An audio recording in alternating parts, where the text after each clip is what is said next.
Hello students. तो आज हम लोग स्टार्ट करते हैं आइसोमेरिज्म और किस तरीके से आपको रिवाइज करना है इसके बारे में हम डिस्कस करते हैं।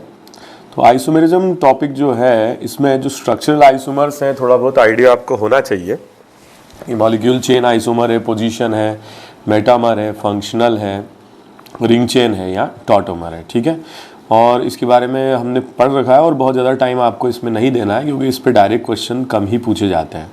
ठीक है, इसके बाद टॉटोमेरिज्म का भी आपको थोड़ा बहुत आइडिया होना चाहिए और आजकल टॉटोमेरिज्म पर भी क्वेश्चंस एग्जाम में बहुत कम पूछे जा रहे हैं, बट इतना आपको पता होना चाहिए कि ये मॉलिक्यूल का मतलब ऑप्शन में आ जाए सिंगल करेक्ट या मल्टीपल करेक्ट में, तो इस मॉलिक्यूल के क्या क्या टॉटोमर्स हो सकते हैं या बन सकते हैं, या फिर ऐसा क्वेश्चन आ जाए कि इस मॉलिक्यूल का कौन टॉटोमर नहीं है, या ऐसा आ जाए कि इन पर्टिकुलर मॉलिक्यूल्स में से कौन टॉटोमराइजेशन शो नहीं करता है। तो ऐसे क्वेश्चंस आपको आने चाहिए। तो इसमें ट्रायड और स्पेस टॉटोमर में कैसे टॉटोमर्स बनाए जाते हैं इसके बारे में हमने बातचीत की हुई है। कीटो इनॉल टॉटोमरिज्म को हमने डिटेल में पढ़ा हुआ है और कीटो इनॉल टॉटोमरिज्म को थोड़ा बहुत पढ़ने के बाद में आप थोड़ा बहुत इस बारे में भी क्वेश्चंस जैसे देख लें कि कीटो इनॉल टॉटोमर्स में इनॉल कंटेंट के बारे में क्वेश्चंस पूछे जाते हैं। तो इनॉल कंटेंट यूजुअली इनॉल तो अनस्टेबल होता है, कीटो ज़्यादा स्टेबल होता है, बट अगर अरोमेटिक इनॉल बन रहा है या एंटी अरोमेटिक बन रहा है तो फिर हम डिसीजन ले सकते हैं। अगर अरोमेटिक बन रहा है तो 100% इनॉल हो जाता है, या एंटी अरोमेटिक बन रहा है तो 0% इनॉल होता है। ठीक है, इसके अलावा हमने ऐसे क्वेश्चंस के बारे में भी डिस्कशन किया हुआ है जिसमें बीच में CH2 ग्रुप आ जाता है और दोनों तरफ C डबल बॉन्ड होते हैं। तो ऐसे मॉलिक्यूल्स की टेंडेंसी होती है टॉटोमराइज करने की, और इस बारे में हमने बात की थी कि ये चिलेशन बना लेते हैं। ठीक है, हाइड्रोजन बॉन्डिंग शो कर सकते हैं। तो ऐसे मॉलिक्यूल्स के लिए इनॉल कंटेंट बहुत ज़्यादा होता है और हमने यहाँ वेरिएशन किए थे, हाइड्रोजन लगा दें, दोनों तरफ मिथाइल लगा दें, OCH3 लगा दें, तो कैसे हम इनॉल कंटेंट को कंपेयर कर सकते हैं on the basis of the stability of carbon ion. ठीक है, तो ये हमने बातचीत की हुई, इस पर थोड़ा क्वेश्चन पूछे जा सकते हैं। इसके अलावा ऐसे कंपाउंड्स जिनमें 2 C डबल बॉन्ड एक साथ हैं, ये ऑलमोस्ट 100% इनॉल फॉर्म में कन्वर्ट हो जाते हैं and the reason is because of the H bonding. ठीक है, तो एज बॉन्डिंग की वजह से कंप्लीटली कन्वर्ट हो जाते हैं इनॉल फॉर्म में। ठीक है, तो इसके बारे में भी हमने बातचीत की हुई है और थोड़ा बहुत इसको रिवाइज कर लें, नॉट मोर देन 30-40 मिनट्स एक बार इसको देख लें। इसके बाद में क्वेश्चंस आजकल जो आ रहे हैं वो ऐसे आ रहे हैं जैसे कोई मॉलिक्यूल है आपके पास C6H12, तो ये जो मॉलिक्यूल है इसके कितने साइक्लिक ठीक है आइसोमर बन सकते हैं, ऐसे क्वेश्चन आ जाए। अब साइक्लिक आइसोमर बनाने हैं, पहले हमने DU निकाल लिया 1, तो साइक्लिक 6 मेंबर रिंग एक तो ये बना सकते हैं और डिग्री ऑफ अनसैचुरेशन इसका साइक्लिक सिस्टम में कवर भी हो जा रहा है। 5 मेंबर रिंग एक methyl group, 4 member ring ethyl group, 4 member ring 2 methyl group, इसमें कायरल सेंटर होंगे तो 3 इसका आंसर आ जाएगा। ठीक है, 2 ऑप्टिकली एक्टिव और 1 ऑप्टिकली इनएक्टिव। इसके बाद में 2 मिथाइल ग्रुप, तो सिस और ट्रांस 2 बन सकते हैं। साइक्लोप्रोपाइल ग्रुप ऐसा बना सकते हैं, ठीक है, या फिर इस तरीके से भी बना सकते हैं, या फिर इस तरीके से भी बना सकते हैं। तो इट्स अ कॉमन सेंस, मतलब आपको एग्जाम में बहुत ज़्यादा पता हो इससे क्वेश्चन सॉल्व नहीं होगा। ऐसे क्वेश्चन अगर आएंगे तो आप मिस नहीं करें कोई, ठीक है, ऑप्शन कोई मिस ना करें। ऐसे भी बना सकते हैं। अब इसमें 2 कायरल सेंटर्स आ जाएंगे और अगर 2 कायरल सेंटर्स आ जाएंगे तो 4 आंसर इसका कंसीडर हमको करना पड़ेगा। ठीक है, ये भी एक पॉसिबिलिटी है। इसके बाद हम ऐसे बना सकते हैं 2 मिथाइल एक पर एक यहाँ पर, तो इसमें भी एक कायरल है तो 2 आंसर आ जाएगा। फिर इसके बाद में तीनों मिथाइल अलग अलग कार्बन पर लगा दें तो ये 2 ज्योमेट्रिकल आइसोमर बना सकता है। तो काफ़ी बढ़िया क्वेश्चन है। C6H12 डिग्री ऑफ अनसैचुरेशन 1, तो एक 6 मेंबर एक 5 मेंबर, 4 मेंबर के लिए कई वेरिएशन है। ठीक है, इथाइल 2 मिथाइल, ठीक है, 1-2 पोजीशन, और मैं एक चीज़ जो मैंने छोड़ दी वो ये है दोनों मिथाइल एक ही कार्बन पर। ठीक है, ये भी एक पॉसिबिलिटी है।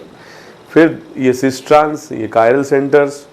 तो ये क्वेश्चंस काफ़ी डिफ़िकल्ट भी होते हैं क्योंकि एग्जामिनेशन में टाइम कम होता है और आपको काम ज़्यादा करना पड़ता है, तो कोई ऑप्शन छूट जाए इसके भी चांसेस रहते हैं। ठीक है, बट हाँ अगर आप सही कर देते हैं तो मतलब इसमें कुछ बहुत ज़्यादा नॉलेज की ज़रूरत नहीं है, जितना आपने पढ़ा है वो तो बहुत ही ज़्यादा है और उसके कंपैरिजन में क्वेश्चंस का लेवल भी काफ़ी कम ही है। ठीक है, तो एक प्रोपाइल हो गया, एक आइसोप्रोपाइल हो गया, एक इथाइल एक मिथाइल हो गया। इथाइल और मिथाइल सेम कार्बन पे हो गए, ठीक है। 3 मिथाइल हो गए, 112 और 123 पोजीशन, ठीक है। तो ये टोटल नंबर ऑफ आइसोमर्स इसमें बन जाएंगे।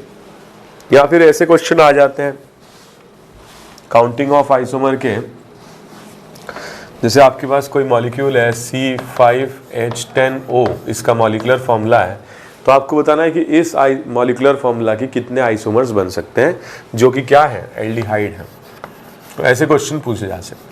अब आप देखोगे एल्डिहाइड में इस तरह का फंक्शनल ग्रुप होगा, DU1 होगा, तो इसके लिए भी अगर आपने डिग्री ऑफ अनसैचुरेशन निकाला तो ये आ जाएगा 2 टाइम्स ऑफ 5 + 2 - 10 दैट इज 1। तो अब आप देखना एल्डिहाइडिक ग्रुप 1 2 3 4 5, ठीक है। तो टर्मिनल पोजीशन पर यहाँ बनाओ चाहे यहाँ बनाओ, बात एक ही है।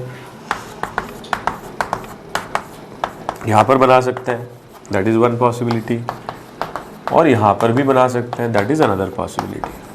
लेकिन अगर आप यहाँ बनाते हो तो ये कार्बन एटम कायरल हो जाएगा, तो 2 काउंट करना पड़ेगा, एक R और एक S। लेकिन यहाँ अगर आप बनाते हो तो फिर कायरल नहीं होगा ये, ठीक है। तो इस तरीके से कर सकते हैं। इसके बाद में ये भी पॉसिबिलिटी है कि हम इस तरीके से 2 मिथाइल बना लें, 5 कार्बन एटम।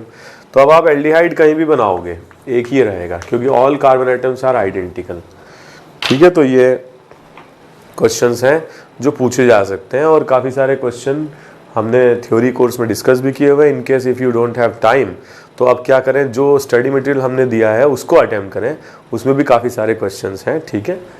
और उनको अटेम्प्ट करके आपका कॉन्फिडेंस लेवल बढ़ जाएगा। देखो हमें भी नहीं पता कि कौन सा क्वेश्चन आने वाला है, तो हम तो सिर्फ आइडिया दे सकते हैं कि ऐसा पूछा जा सकता है। तो इन केस अगर आपको समझ में आ गया और आप बिल्कुल रेडी हो नए क्वेश्चन करने के लिए, तो कम क्वेश्चन करने से भी आप क्वेश्चन सही कर सकते हो। और अदरवाइज बहुत सारे क्वेश्चन आपने देख लिए और आपसे नहीं हो पा रहे हैं, तो फिर आप गलत भी कर सकते हो। तो नंबर ऑफ क्वेश्चन कितने किए हैं उससे फ़र्क नहीं पड़ेगा, आपको समझ में कितना आया है, आपके दिमाग में कितना है, उससे बहुत फ़र्क पड़ेगा, ठीक है। एक क्वेश्चन ऐसे आते हैं इसमें, मोनोक्लोरो प्रोडक्ट कितने बनेंगे, मोनोक्लोरो प्रोडक्ट्स। सो मोनोक्लोरो प्रोडक्ट का मतलब है जैसे आपने कोई कंपाउंड लिया और उस पर आपने क्लोरीनेशन कराया, तो एक H हटा करके आपने Cl लगा दिया, इसको बोलते हैं मोनोक्लोरीनेशन। मोनोक्लोरीनेशन मतलब एक क्लोरीन आपने लगा दिया है इसमें, ठीक है। अब जैसे बहुत सारे क्वेश्चन आते हैं, मान लो ये क्वेश्चन दे दिया, तो इसके कितने मोनोक्लोरो प्रोडक्ट बन सकते हैं। मैं क्वेश्चन में देख रहा हूँ कि एक 1 डिग्री है और एक 2 डिग्री है, तो एक क्लोरीन तो मैं यहाँ लगा सकता हूँ, एक यहाँ लगा सकता हूँ।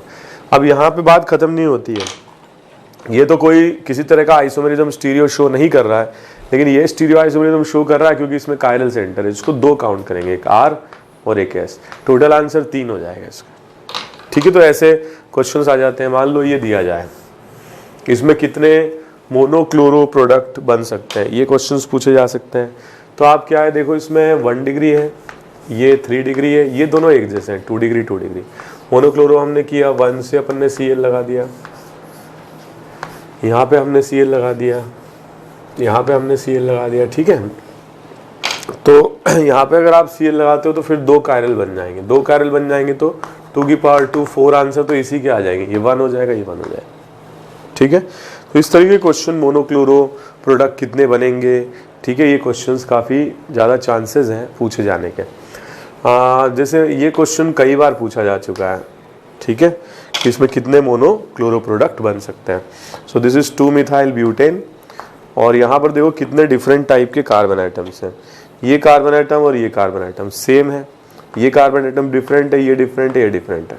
तो एक आंसर तो ये आ सकता है, यहाँ पर आपने हाइड्रोजन को रिप्लेस कर दिया क्लोरीन से, यहाँ पर आपने रिप्लेस कर दिया क्लोरीन से, ठीक है, क्लोरीन से, ठीक है, इस तरह से। तो यहाँ अगर आप देखोगे तो ये क्या है, कायरल सेंटर है, 2 आंसर आ जाएंगे, एक R एक S। यहाँ अगर आप देखोगे तो एक कायरल सेंटर है, ये 2 आंसर आ जाएंगे, एक R एक S, तो टोटल 6 हो जाएंगे इसमें, ठीक है। 2 + 1 3 + 2 5 + 1 6, ठीक है। एनेंटियोमर पेयर पूछें तो 2 हो जाएंगे, एक ये पेयर बना लेगा और एक ये पेयर बना लेगा। ऑप्टिकली एक्टिव पूछें तो 4 हो जाएंगे, ये 2 ऑप्टिकली एक्टिव बनाएगा, ये 2 ऑप्टिकली एक्टिव बनाएगा, ठीक है। कभी क्वेश्चन ऐसा आ जाए फ्रैक्शनल डिस्टिलेशन कॉलम, सो फ्रैक्शनल डिस्टिलेशन कॉलम में हम बॉइलिंग पॉइंट के बेसिस पे मॉलिक्यूल को सेपरेट करते हैं। अब इन दोनों का तो बॉइलिंग पॉइंट सेम होगा, तो ये एक कॉलम बनाएगा, ये एक कॉलम बनाएगा, ये एक कॉलम बनाएगा और ये एक कॉलम बनाएगा, तो 4 कॉलम्स हो जाएंगे। We can separate geometrical isomers and diastereomers by fractional distillation column, but we cannot separate enantiomers because enantiomers are mirror images and they have identical boiling point। ठीक है, तो कॉलम 4 बन जाएंगे इसमें। ठीक है, तो इस तरीके के क्वेश्चंस आ सकते हैं और काफ़ी सारे क्वेश्चन हमने प्रैक्टिस के लिए स्टडी मटेरियल में भी डाले हुए हैं, उनको आप लोग अटेम्प्ट करें और कॉन्सेप्चुअली आप लोग साउंड हो जाएंगे, एग्जाम में क्वेश्चंस के लिए बिल्कुल आप रेडी हो जाएंगे। ठीक है, तो ये तो बात हुई स्ट्रक्चरल आइसोमर्स की और हमने देखा काउंटिंग ऑफ आइसोमर्स की बातचीत हुई। इसके बाद में आप ज्योमेट्रिकल आइसोमर्स में एक क्वेश्चन एक्सपेक्ट कर सकते हो। ठीक है, जीआई और ज्योमेट्रिकल आइसोमर्स। तो स्टीरियो आइसोमेरिज्म 3 पार्ट में हमने डिवाइड किया हुआ है, ज्योमेट्रिकल, ठीक है, ऑप्टिकल और कन्फर्मेशन। तो ज्योमेट्रिकल में अगर कोई क्वेश्चन पूछा जाता है तो सबसे ज़्यादा चांस है इस बात के ये पूछा जाए विच of the following will show GI, will show GI. ठीक है, तो अगर कोई मॉलिक्यूल जीआई शो कर रहा है, हमने इसको कई पार्ट में डिवाइड किया था। सबसे पहले जिनमें डबल बॉन्डेड सिस्टम होते हैं, तो डबल बॉन्डेड सिस्टम कब जीआई शो कर सकते हैं, ये भी बात हमने करी थी। X should not be equal to Y and Z should not be equal to W. यहाँ X should not be equal to Y, Z should not be equal to W. ठीक है, तो ये शो कर सकते हैं। अगर मान लीजिए 2 डबल बॉन्ड एक साथ आ रहे हैं तो ये सेम हो डिफरेंट हो कोई फर्क नहीं पड़ रहा, जीआई नहीं होगा, क्योंकि ये ग्रुप्स एक दूसरे के क्या रहेंगे, परपेंडिकुलर रहेंगे। लेकिन अगर ऑड नंबर हैं तब जीआई हो सकता है। कब हो सकता है, जब x is not equal to Y and z is not equal to w, तब ये जीआई शो कर सकता है। राइट, तो इस तरीके से मॉलिक्यूल्स में जीआई हमने डिस्कस किया था। डायपोल मोमेंट की बातचीत की थी। ठीक है, डायपोल मोमेंट जिसका ज़्यादा होता है उसका बॉइलिंग पॉइंट भी ज़्यादा होता है, ये बातचीत की थी हमने। ठीक है, और melting point is not related to the dipole moment, वो तो ट्रांस का ही ज़्यादा होगा, जिसमें क्लोज पैक स्ट्रक्चर बनेगा उसका ही मेल्टिंग पॉइंट ज़्यादा होता है। इसके बारे में बातचीत कर चुके हैं। इसके बाद में आप लोगों को थोड़ा जो रिवाइज करना है वो है ई और जेड कॉन्फ़िगरेशन। ठीक है, तो वो थोड़ा बहुत देख लीजिए आप। एटॉमिक नंबर जिसका ज़्यादा है उसका प्रायोरिटी ज़्यादा होगा। अगर एटॉमिक नंबर सेम है तो फिर मास नंबर से देख लीजिए। मास नंबर भी सेम है तो नेक्स्ट 3 आइटम्स चेक कर लीजिए, जिसमें एटॉमिक नंबर सबसे ज़्यादा होगा उसी की प्रायोरिटी ज़्यादा होगी। अगर नेक्स्ट 3 आइटम्स भी सेम है तो फिर अगले आइटम पर चले जाएँ, उससे जॉइंट 3 आइटम्स देख लीजिए। और ऐसे आपको स्टेप बाय स्टेप चलना है जब तक कि डिफरेंस नहीं आ जाता है। डबल बॉन्डेड आइटम्स को 2 बार काउंट करते हैं, ट्रिपल बॉन्डेड आइटम्स को 3 बार काउंट करते हैं। तो ये सब हमने अपने थ्योरी में भी कवर किया हुआ है। आपके पास नोट्स भी होंगे तो उससे आप लोगों को जल्दी से रिवाइज कर लेना है। और ईजेड पर क्वेश्चन डायरेक्टली पूछे नहीं जाते हैं। ठीक है, ईजेड तो हमने इसलिए पढ़ा था जिससे काउंटिंग थोड़ी सी ईजी हो जाती है मॉलिक्यूल्स की। और ईजेड नॉमेनक्लेचर तो ऐसा सिलेबस में लिखा भी हुआ है, ईजेड एंड आरएस एक्सक्लूडेड। ठीक है, बट एग्ज़ाम है, कुछ भी पूछा आ सकता है। तो आप लोगों को आपको आता भी है और काफ़ी इजी भी है। आप जानते हो सेम प्रायोरिटीज़ आमने सामने आ जाती हैं तो Z बोलते हैं, और अपोजिट प्रायोरिटीज़ आमने सामने आ जाती है तो E बोलते हैं। ठीक है, तो ये तो बात हुई बहुत सिंपल सी, किसके लिए, जिसमें डबल बॉन्डेड सिस्टम है। इसके बाद C90 मैंने देखा था, हालांकि इस पर कोई क्वेश्चन काफ़ी सालों से पूछा नहीं गया है, बट एल्डोक्साइम और कीटोक्साइम का नाम सिन और एंटी बोला जा सकता है। एल्डोक्साइम के लिए तो हमने देखा था H और OH की रिलेटिव पोजीशन से बोल सकते हैं, और कीटोक्साइम के लिए दोनों नाम हम रिप्रेजेंट कर सकते हैं, सिन और एंटी। कैसे करते हैं थोड़ा सा आप उसको रिवाइज कर लीजिए। इसके बाद में जो साइक्लोअल्कीन्स हैं इसके बारे में भी कभी क्वेश्चन आ सकता है। ये मॉलिक्यूल जीआई शो कर सकता है। Minimum 8 carbon atoms are required for a cycloalkene to show GI. 8 से लेकर के 11 कार्बन आइटम्स तक जीआई शो होता है, और ज़्यादा स्टेबल सिस होता है ट्रांस से। और अगर 8 से कम है अगर, तो फिर जीआई शो नहीं होता है। ठीक है, और 11 कार्बन आइटम के बाद जीआई तो खैर शो हो ही सकता है, लेकिन ट्रांस की स्टेबिलिटी सिस से ज़्यादा आती है। ठीक है, स्टेबिलिटी ज़्यादा आती है, इस बारे में बातचीत कर चुके हैं। और अगर मान लीजिए कि साइक्लिक सिस्टम है, ठीक है, और 2 सब्स्टिट्यूएंट लगे हुए हैं, अलग अलग कार्बन पर और ये sp3 कार्बन है या sp3 एटम्स हैं, तो ऐसे मॉलिक्यूल भी GI शो कर सकते हैं, but under the heading substituted cyclo alkane. ठीक है, जैसे मान लो आपसे पूछा जाए क्या ये मॉलिक्यूल GI शो करेगा, तो बिल्कुल नहीं करेगा। दो सब्स्टिट्यूएंट हैं, अलग अलग कार्बन पर हैं, मगर कार्बन sp3 है। मान लीजिए ये पूछा जाए क्या ये मॉलिक्यूल GI शो करेगा, बिल्कुल नहीं करेगा, क्योंकि एक sp2 पर है और एक sp3 पर है। ठीक है, लेकिन मान लीजिए ये पूछा जाए क्या ये मॉलिक्यूल GI शो करेगा, तो यस, ये मॉलिक्यूल GI शो करेगा। दोनों सब्स्टिट्यूएंट अलग अलग कार्बन पर हैं, दोनों कार्बन sp3 हाइब्रिडाइज्ड है। मान लीजिए ये क्वेश्चन पूछा जाए क्या ये मॉलिक्यूल GI शो करेगा, तो ऑफ कोर्स ये GI शो करेगा, क्योंकि दो एटम हैं, sp3 हैं, A not equal to B and C not equal to D। ठीक है, तो ये थोड़ा सा रिवाइज करें, बहुत ज़्यादा टाइम आपको नहीं देना है, क्योंकि आपको ढंग से ये चीज़ आती है और एग्जाम पॉइंट ऑफ व्यू से कभी कोई ऑब्जेक्टिव में आ सकता है एक option, which of the following can show GI, तो फिर आपको थोड़ा सा रेडी रहना है उस चीज़ के लिए। इसके बाद स्पायरो कंपाउंड की हमने बातचीत की थी। स्पायरो कंपाउंड्स क्या होते हैं, जिनमें एक कॉमन कार्बन आइटम होता है। ठीक है, तो ये मॉलिक्यूल GI शो कर सकता है if X is not equal to Y and Z is not equal to W। कभी ऐसा आ जाए तो ये आंसर आपका गलत हो जाएगा। ये बिल्कुल अल्कीन की तरह जो बॉन्ड्स हैं ये परपेंडिकुलर रहते हैं। ठीक है, और कभी भी ये GI शो नहीं करेगा, it will not show GI। हाँ, लेकिन अगर तीन डबल बॉन्ड्स ऐसे तीन अगर स्पायरो बन जाते हैं, ठीक है, आप लोगों को लग रहा होगा कि यार जिन स्टूडेंट्स ने कुछ नहीं पढ़ा है पहले या अभी कोर्स शुरू किया है, बिगिनर्स हैं, उनके लिए वीडियो बिल्कुल नहीं है। ठीक है, जो कंप्लीट कर रहे हैं, एग्जाम का फाइनल टच दे रहे हैं, उनके लिए वीडियोस हैं। ठीक है, तो आप लोग सोचेंगे कि क्या बकवास चल रहा है, हमको कुछ समझ में नहीं आ रहा, तो आई एम सॉरी। पहले आप लोग थ्योरी कंप्लीट करें, बेसिक्स क्लियर करें, और उसके बाद जब आपका कंप्लीशन हो मतलब सिलेबस का, तो आप एज ए रिविजन इन वीडियोस को यूज़ कर सकते हैं। तो इसमें देखो तीन पाई बॉन्ड्स हैं, X not equal to Y and Z not equal to W, तो ये GI शो कर सकता है। ठीक है, तो ऐसे कई सारे क्वेश्चंस मैंने कराए थे और मिला करके भी दिए थे ऐसे दो। ठीक है, ये अगर मान लो दिया जाए तो भाई GI शो नहीं करेगा, क्योंकि ये एक डबल बॉन्ड इवन नंबर हो गए। लेकिन अगर क्वेश्चन ऐसा आ जाता है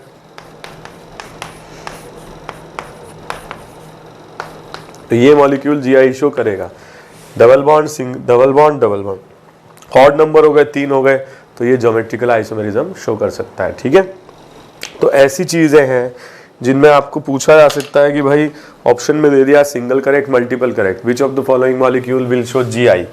सो then it becomes very important to consider all these factors at a time. ठीक है, अपन ने थ्योरी पढ़ी तो अलग अलग पढ़ रहे थे, अब हम सबको एक साथ यूज़ कर रहे हैं, और एक साथ यूज़ करने से ही तो क्वेश्चन सॉल्व होते हैं। ठीक है, तो जैसे मान लो ये क्वेश्चन दिया जाए, तो इसके बारे में भी हमने बातचीत की हुई है, कैसे हम GI देखेंगे।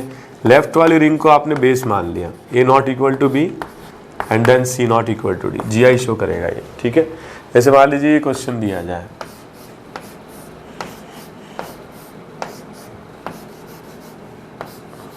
ठीक है, तो अगर अपन बीच वाली रिंग को बेस मान लेते हैं तो CH3 and H, so A not equal to B, C not, बिल्कुल GI शो करेगा। ठीक है, तो ये कुछ क्वेश्चंस हैं जो पूछे जा सकते हैं and becomes very important to consider all the factors at one time. ठीक है, जिसमें पहला फैक्टर है double bonded system, cycloalkene second factor, third factor है substituted cycloalkene, fourth factor spiro compounds. इसके अलावा बाईसाइक्लो कंपाउंड्स हैं, इस तरह की कंपाउंड जिनमें दो कॉमन कार्बन आइटम्स होते हैं, इनको क्या कंसीडर किया जाता है, बाईसाइक्लो। ठीक है, तो इसको मैंने बोला था आपको कि ऐसे तोड़ दो इनको बॉन्ड्स को, तो आप देखोगे A is not equal to B, C is not equal to D। ठीक है, तो ये बाईसाइक्लो GI शो कर सकता है, ऐसे ही आपको करना है। लेकिन मान लीजिए क्वेश्चन ऐसे दिया जाता तो अब ये GI शो नहीं करेगा, क्योंकि अगर आप इसको ब्रेक करोगे दो सब्स्टिट्यूएंट्स की तरह हो गए, लेकिन ये दोनों सब्स्टिट्यूएंट sp2 कार्बन पर है, तो इसका GI शो कर पाना पॉसिबल नहीं है। लेकिन यहाँ से आप तोड़ोगे दोनों sp3 पर है, तो ये GI शो कर सकता है, ये GI शो नहीं कर सकता है। ठीक है, तो बाईसाइक्लो की बात हुई। ऐसे कुछ क्वेश्चंस आ सकते हैं जिनमें ट्राइफिनाइल सिस्टम है।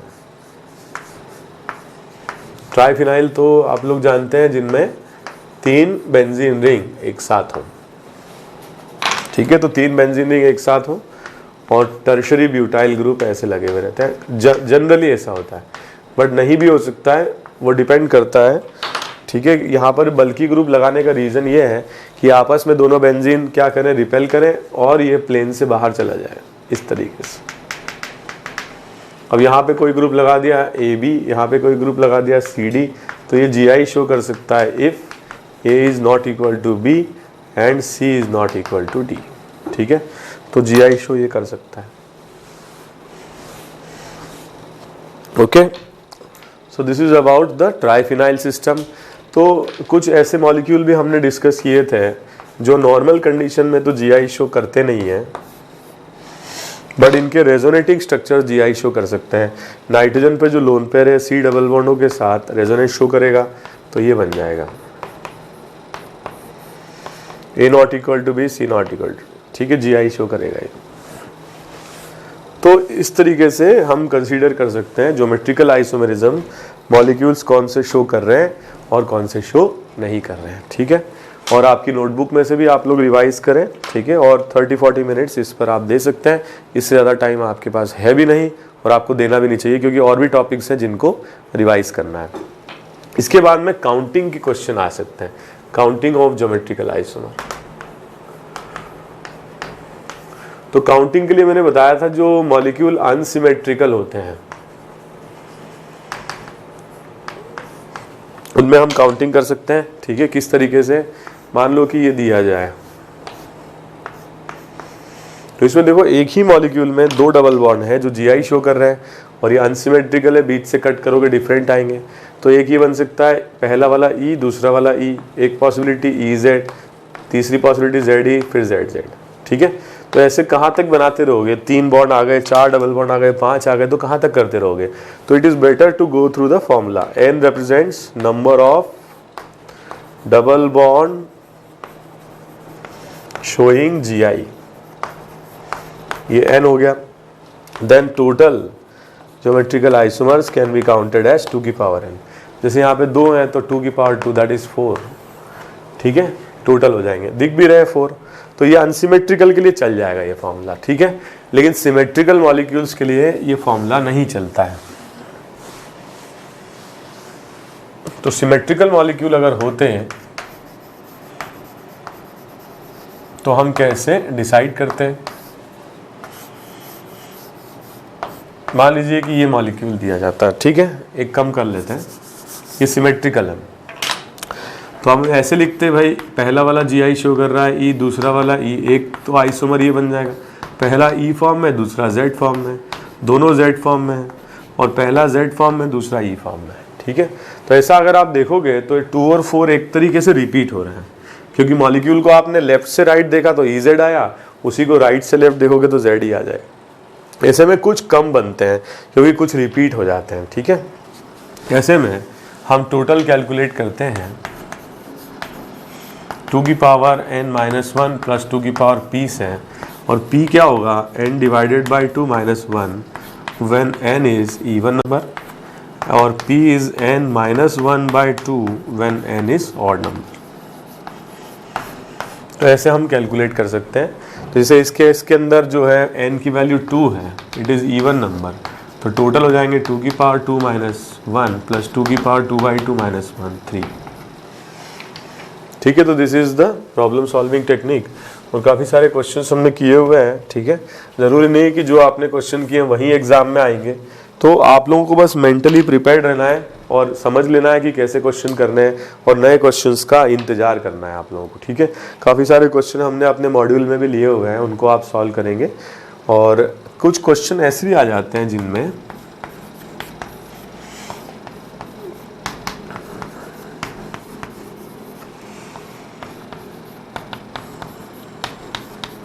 कुछ डिपेंडेंट इवेंट्स हो जाते हैं, ठीक है। देखा जाए तो ये एक डबल बॉन्ड है, ये एक डबल बॉन्ड है, ये एक डबल बॉन्ड है, तो ये डिपेंडेंट इवेंट है, ठीक है। अब डिपेंडेंट क्यों है, क्योंकि अगर ये दोनों अगर सेम हो गए तो ये GI शो नहीं कर पाएगा। So there are 3 locations, 2 location तो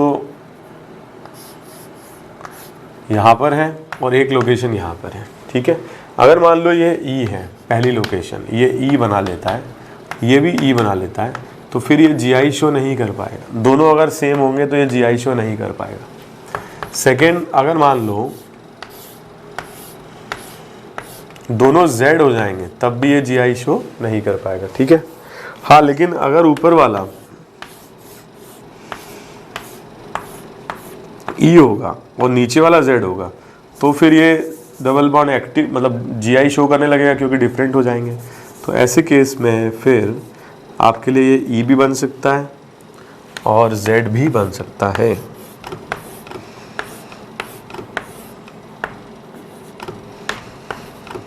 ठीक है, depending on the location of H and Cl उल्टा पुल्टा कर देते हैं तो दो डिफरेंट आ जाएंगे E और Z। ऐसे मॉलिक्यूल्स में फॉर्मूला काम नहीं करता है, ठीक है, अक्ल काम करती है। और अक्ल से आप देख रहे हो कि 4 तरीके के इसमें डिफरेंट टाइप के आइसोमर बन सकते हैं। फॉर्मूले से आप निकालते तो 6 आंसर आ जाता, 6 आ जाता, जबकि अगर आप ऐसे निकालोगे तो इसका आंसर क्या आएगा, 4 आएगा। मैं बताऊँ रीज़न ये है कि दोनों अगर E हो गए तो फॉर्मूला तो ये काउंट कर रहा है कि ये E भी बनेगा Z भी बनेगा, यहाँ पे भी E भी बनेगा Z भी बनेगा, तो 2 ये हो गए, 2 ये हो गए और 2 ये हो गए, 6 फॉर्मूले से आ रहा है। लेकिन जब दोनों E हो गए तो ये डिपेंडेंट इवेंट हो गया, और डिपेंडेंट हो गया मतलब ये डबल बॉन्ड जीआई शो नहीं करेगा। नहीं करेगा तो फिर हमें उसे 1 काउंट करना पड़ेगा, इसे भी 1 काउंट करना पड़ेगा, और जब ये दोनों डिफरेंट होंगे तो फिर 2 बन जाएंगे, E और एक Z, ठीक है। तो ऐसी काउंटिंग आ सकती है। एक और चीज़ मैं बताऊँ आपको, साइक्लिक के लिए भी ज्योमेट्रिकल आइसोमर काउंट करवाए जा सकते हैं। 3 मिथाइल लगा दिया हमने, ठीक है। थोड़ी देर पहले मैंने आपको बताया भी था कि कैसे ये बनेगा। तो 3 मिथाइल अगर हमने लगा दिए तो इसकी पॉसिबिलिटीज़ क्या क्या हैं ये देख लेते हैं हम। यहाँ पर हाइड्रोजन, यहाँ हाइड्रोजन, यहाँ हाइड्रोजन, यहाँ मिथाइल, यहाँ मिथाइल, यहाँ मिथाइल, एक पॉसिबिलिटी तो इसकी ये है, तीनों सेम साइड में। दूसरी पॉसिबिलिटी ये है 2 मिथाइल अबाउ द प्लेन और 1 methyl below the plane, this is another possibility. और कोई पॉसिबिलिटी इसमें है ही नहीं, क्योंकि तीनों मिथाइल अगर अबाउ द प्लेन लेते हो तो तीनों मिथाइल बिलो द प्लेन अपने आप काउंट हो जाएगा, और 2 मिथाइल अबाउ द प्लेन लेते हो 1 बिलो, तो उल्टा करोगे तो 1 मिथाइल अबाउ द प्लेन हो जाएगा। सो दैट मीन्स वो अपने आप ही काउंट कर ले रहा है, और इसके अलावा कोई और पॉसिबिलिटी इसमें नहीं है। कुछ स्टूडेंट्स बोलेंगे कि सर आप ऐसा करो, मिथाइल ये नीचे बना लो और ये दोनों ऊपर बना लो, तो आप ये मुझे बताओ क्या ये दोनों सेम नहीं है? बिल्कुल सेम है। इसको ऐसे घुमाओगे तो वापस से वही बन जाएगा, 2 मिथाइल ऊपर और 1 मिथाइल नीचे, 2 मिथाइल ऊपर 1 मिथाइल नीचे। तो ये फिर आप रिपीट करोगे, और रिपीट मतलब सेम मॉलिक्यूल को रिपीट नहीं कर सकते, आपको डिफरेंट मॉलिक्यूल बताने हैं, काउंटिंग बतानी है, ठीक है। तो this is all about geometrical isomers, और इतना आपको रिवाइज करना है 1 घंटे के अंदर, ठीक है। मतलब आप 70-80 मिनट्स तक आप इसमें टाइम ले सकते हैं इतना रिवाइज करने के लिए, ठीक है। इसके बाद हम देखते हैं second type of stereo isomer conformation, ठीक है। तो कैसे आपको रिवाइज करना है थोड़ा सा अपन बातचीत कर लेते हैं।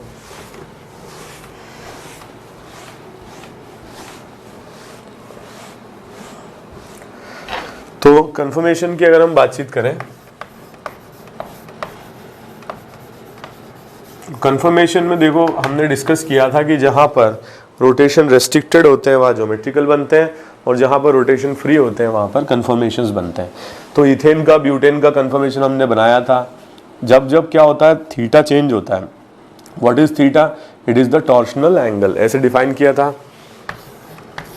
So it is the angle between projected bonds of front end back carbon atoms, ठीक है। ये न्यूमैन प्रोजेक्शन है, इसको हमने डिस्कस किया था, थोड़ा बहुत इसका रिवीजन कर लें। जो थीटा की वैल्यू मिनिमम 0 हो सकती है, जब थीटा की वैल्यू मिनिमम 0 होती है तो एक्लिप्स बनता है, और अगर 60 होती है तो स्टैगर्ड बनता है। तो ज़्यादा स्टेबल होंगे स्टैगर्ड, और इसको बोलते हैं हम स्टैगर्ड, ये सब आपको आता होगा, और इनको बोलते हैं हम एक्लिप्स्ड, ठीक है। तो एक्लिप्स में क्या होता है, टॉर्शनल स्ट्रेन बहुत ज़्यादा होता है। What is torsional strain? The electrostatic force of repulsion between bonded electron pairs of front carbon and back carbon.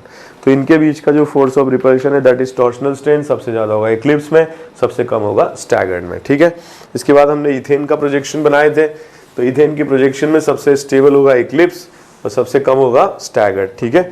Rotational energy barrier की बात की थी, मोस्ट स्टेबल और मोस्ट अनस्टेबल, और हाईएस्ट एनर्जी या लोएस्ट एनर्जी के बीच का जो गैप होता है दैट इज टॉर्शनल या रोटेशनल एनर्जी बैरियर, ठीक है, इसके बारे में बात की थी। फिर हमने ब्यूटेन के लिए बनाए थे कन्फर्मेशन।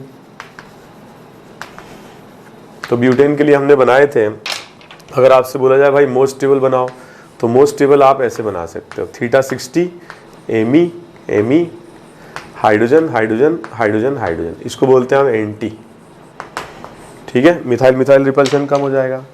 और इस तरीके के जो होते हैं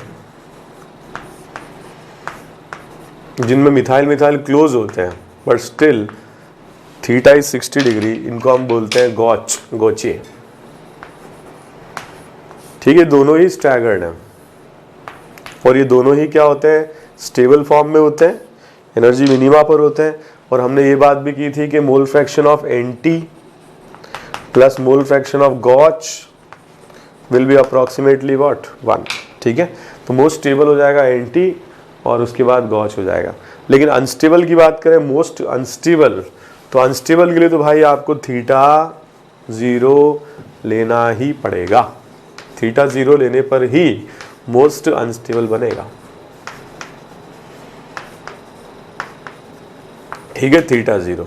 और इसको बोलते हैं perfectly eclipse structure, perfectly eclipse structure.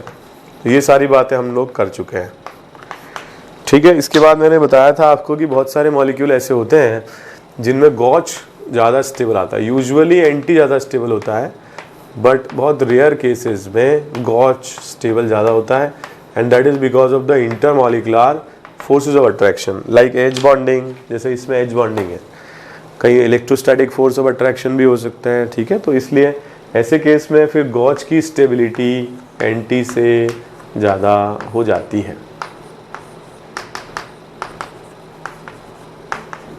ठीक है, स्टेबिलिटी।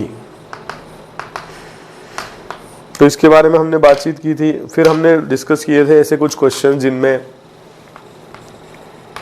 ये आपको रिवाइज करने हैं, जिनमें लोन पेयर आ जाए, ठीक है। तो ऐसे केस में क्या होगा, गॉच इफेक्ट लगेगा। गॉच इफेक्ट क्या होता है, नाइट्रोजन को हमने ऐसे पहले बना लिया, लोन पेयर हाइड्रोजन मिथाइल और थीटा 60 डिग्री। तो हमारे पास ये दो पोजीशंस हैं, यहाँ पर हाइड्रोजन है, यहाँ मिथाइल है, तो यहाँ लेस क्राउडिंग होगी। और लोन पेयर के रेस्पेक्ट में हमेशा बल्कि ग्रुप को पटकना है, because lone pair less repulsion produce करता है। तो यहाँ पर अगर मान लीजिए कि पीछे वाले कार्बन से मिथाइल लगाना, तो यहाँ लगा दें, जिससे कि लोन पेयर के साथ भी रिपल्शन कम हो, एच के साथ भी हो। This will be for the most stable conformation. फिर इसके बाद हमारे पास कोई ऑप्शन नहीं है, ठीक है, ऐसे बना लें। मान लीजिए कि यहाँ पर एच की जगह पे इथाइल ग्रुप होता, तो इथाइल ग्रुप अगर होता तो क्या करते हैं, लोन पेयर हाइड्रोजन मिथाइल, ये तो बना ही लिया। इसके बाद में यहाँ पर हम सबसे बल्कि प्लेस करते हैं, क्योंकि एक तो ये इसके साथ में गॉच पोजीशन है तो लेस रिपल्शन है, हाइड्रोजन के साथ में भी लेस रिपल्शन है, ठीक है। फिर इसके बाद यहाँ पर आ जाएगा मिथाइल, क्योंकि लोन पेयर के साथ लेस रिपल्शन है, यहाँ सबसे ज़्यादा रिपल्शन होगा, तो यहाँ हम पटक देंगे हाइड्रोजन को, ठीक है। तो ऐसे कुछ क्वेश्चंस हम लोगों ने किए हुए हैं और इनको भी आप लोग रिवाइज कर लें। 15 या 20 मिनट से ज़्यादा नहीं देना है। जो आपकी नोटबुक है या वीडियो भी अगर आप देखते हैं तो फास्ट फॉरवर्ड करके देखें, और ये चीज़ें आप लोगों ने पहले पढ़ी हुई हैं। जिस पर क्वेश्चन ज़्यादा आते हैं वो है साइक्लोहेक्सेन, ठीक है। साइक्लोहेक्सेन का जो चेयर फॉर्म है वो सबसे ज़्यादा स्टेबल होता है। चेयर फॉर्म को हम ऐसे बनाते हैं, axial position upward, axial downward, axial upward, axial downward, axial upward, axial downward. तो ये सारी जो पोजीशंस होती हैं ये अनस्टेबल पोजीशंस होती हैं, और नॉर्मल अल्काइल ग्रुप यहाँ पर अनस्टेबल होते हैं, ठीक है। इसके बाद equatorial position, equatorial equatorial equatorial equatorial equatorial, ठीक है। ये सारी पोजीशंस क्या होती हैं, इक्वेटोरियल, और इन पर जो सब्स्टिट्यूएंट्स होते हैं वो कंपैरेटिवली ज़्यादा स्टेबल होते हैं, ठीक है। अब जैसे क्वेश्चन पूछा जाए, हमारे पास ये दो मॉलिक्यूल्स हैं, एक मिथाइल मैंने इक्वेटोरियल पे लगा दिया, एक मिथाइल मैंने एक्शियल पे लगा दिया, कौन ज़्यादा स्टेबल होगा, तो इक्वेटोरियल वाला ज़्यादा स्टेबल होगा, ठीक है। तो ऐसे क्वेश्चंस के बारे में काफ़ी बातचीत हम लोग कर चुके हैं। थोड़ा सा आप इसको रीड कर लीजिए, रिवाइज कर लीजिए, एग्ज़ाम के लिए प्रिपेयर हो जाइए, ठीक है। इसके बाद हम आगे बातचीत करते हैं ज्योमेट्रिकल आइसोमर। तो मैंने आपको बताया था कि मान लो ये दो मॉलिक्यूल आपको दिए जाएं, अब आपको ये बताना है कि क्या ये ज्योमेट्रिकल आइसोमर है या कन्फॉर्मर है। तो यहाँ आप देखोगे कि ये दोनों एक्शियल पोजीशंस पर है और यहाँ पर देखोगे आप एक्शियल एक इक्वेटोरियल है। तो यहाँ पर एक का जो डायरेक्शन है ऊपर है, एक का नीचे है, ये ट्रांस हो जाएगा, और एक का ऊपर है, एक का ये भी ऊपर है, ये सीस हो जाएगा। तो ये दोनों एक दूसरे के क्या होंगे, ज्योमेट्रिकल आइसोमर्स होंगे। ठीक है। हाँ, लेकिन अगर क्वेश्चन ऐसा आ जाता है,